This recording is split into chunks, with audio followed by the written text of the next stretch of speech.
Бүтін Қырғызстан Молдумаров. Туура айттыңар, Конституцияны бекем кармашыбыз керек деп. Конституциянын биринчи бетинде жазылып турат. Ата бабабыздын наркын, салтын сактап, Айкөл Манастын осуяттарына таянып дейт.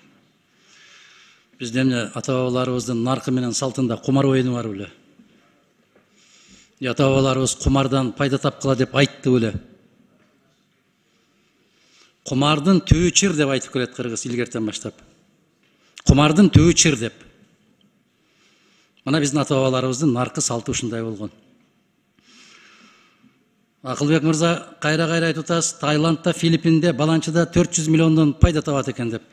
Ошол пайда таап аткан мамлекеттерди жараткан тарабынан жазалап миллиарддаган долларга чыгашага келтирип атат. Суу басып атат. Жер титиреп жок кылып атат баарын. Ошондой болгон арамдык бар жерде эч качан береке болбойт. Алардын тапкан акчасын эсептебеңиз. Алардын жаратылыштан тарткан чыгашасын эсептеп көрүңүз. 320 миллион ковид калдык деп атасыңар. Ал ковид калганыңарды кыргыз элинин көргөн жок. Кошуна турган Өзбекстан 10 миллион доллар алды дагы, ЭВЛ чыгара турган завод чыгарып койду. Аны 20-40 эсе актады бир жылдын ичинде. Силердин алган акчаңардын дайын өзүңөр да билбейсиңер. Сиз айтып атасыз, азыр деле казино ойноп атат. Демек силер алсызсыңар. Силерде мыйзам иштебейт. Кыргызстанда казиного уруксат жок. Ушул өкмөт башчымын деп отурган киши айтып атат, казино ансыз деле ойноп атат дейт. Тыйбайсыңар ойноп атса. Экинчиден, ар бир кесилишкен көчөлөрдү караңыз. МЭФ, Баланчы, Гидрант, Мидрант деп жазган рекламалардын наркотиктер ачыктан ачык сатылып атат. Муну карабайсыңарбы? Айтасыз, бир да кыргыз кирбейт ал жерге деп. Бир да диплом сатылбайт деп турат Кыргызстан.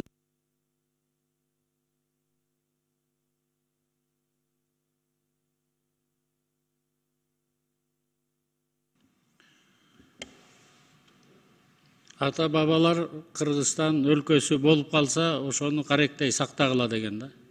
Анан ошо Кыргызстандын ичинде жашап аткан кыргыздын жарандарын кор кылбай, өлөк жакка тентитпей, колуңардан келсе Кыргызстанда жакшынакай кылып жашаткыла деген.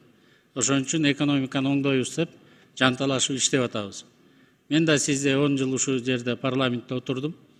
Мен кетип баратканда 280 миллиард сомду бекитип туруп кеткенбиз.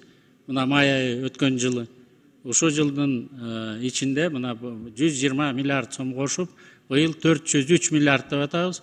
Жакында буюрса сентябрда алып келебиз, 413 миллиардка чыгарабыз деген доходубузду, расходубузду өзүбүздүн расчетторубуз бар.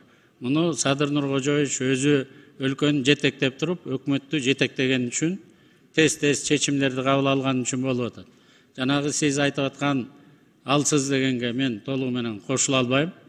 Колдон келген аракеттин баарын жасап атабыз. Азайтууга, ошону жок кылууга, бирок таптакыраларды жеңип алабыз деп, же болсо жеңдик деп мен азыр айта албайм. Андай жат көрүнүштөр бар. Ал эми Алла Таалам жаратылышта жараткан өзү билет эми.